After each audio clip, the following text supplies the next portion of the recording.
Praise Lord. என் பேர் பிரதீபா. சொல்லி இசுப்பா எனக்கு ஒரு பெரிய அற்புதத்தை செஞ்சுருக்காரு. லாஸ்ட் February 23 வந்து என் பொண்ணு வண்டியிலேருந்து விழுந்துட்டா. இந்த கையில் இருக்க மசில்ஸ் ஃபுல்லாக எடுத்தாச்சு. ரொம்ப பயமாகி எனக்கு என்ன பண்ணுறதுனே தெரில. ஷீபா அக்காக்கும் கேப்ரியல் அண்ணாக்கும் ஃபோன் பண்ணி இந்த மாதிரி குழந்தைக்கு சர்ஜரி அடிபட்டுருக்குக்கா, என்ன பண்ணுறதுன்னு தெரியலன்னா பயப்படாதமா எதுவும் இருக்காதுனால ஹாஸ்பிட்டல்லேருந்து வந்த பேர் நெக்ஸ்ட் டே பிளாஸ்டிக் சர்ஜனை பார்க்க சொன்னாங்க. சரி பிளாஸ்டிக் சர்ஜன் போய் பார்த்து ஒன்றும் இல்லைன்னு சொல்லிடுவாங்கன்ற நம்பிக்கையில் போகணும். ட்ரெஸ்ஸிங்கை ஓப்பன் பண்ணோன்னா கண்டிப்பாக ஸ்கின் கிராஃப்டிங் பண்ணியே ஆகணும். ஏன்னா குழந்தை கை மடக்காது. ஏன்னா ரைட் ஹேண்ட்றதால இந்த மசில்ஸ் இந்த ஹேண்ட் வந்து ஃப்ளெக்ஸ் பண்ண முடியாதுன்ட்டாங்க.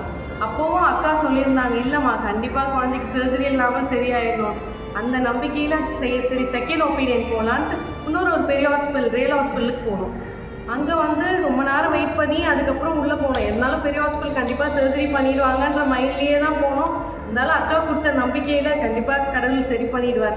உள்ளே போனோன்னா அந்த டாக்டர் ஜஸ்ட் ட்ரெஸ்ஸிங் போட்டு போங்க அவ்வளோதான் சொல்லி அமிச்சேன். சார் சர்ஜரின்னு எதுக்குமா சர்ஜரி, எதுவுமே வேணாம், ஈஸியாக ஹீல் ஆகிடும், நீங்கள் போயிட்டு வாங்கன்னு கரெக்டாக நெக்ஸ்ட்டு 1 மந்த்துக்குள்ளே குழந்தைக்கு ஃபுல்லாக ஹீல் ஆகி வீக்லி ட்ரெஸ்ஸிங் பண்ணோம். இப்போ குழந்தையால் அந்த கை மடக்க முடியுது. அக்கா கால் பண்ணியிருந்தோம். அக்கா ஒரு டைமும் ஒரு சாட்டர்டேவும் குழந்தைக்காக ப்ரே பண்ணுவாங்க. அண்ணாவும் ப்ரே பண்ணாங்க. அப்போ அக்கா ஒரு சாட்சியாக ஒரு ப்ராஃபஸியாக சொன்னாங்க, இந்த மாதிரி இந்த கை வச்சு குழந்தை கீபோர்டு வாசிப்பாமா. அதே போல் நாங்கள் சர்ச்சுக்கு இங்கே வந்தோம்.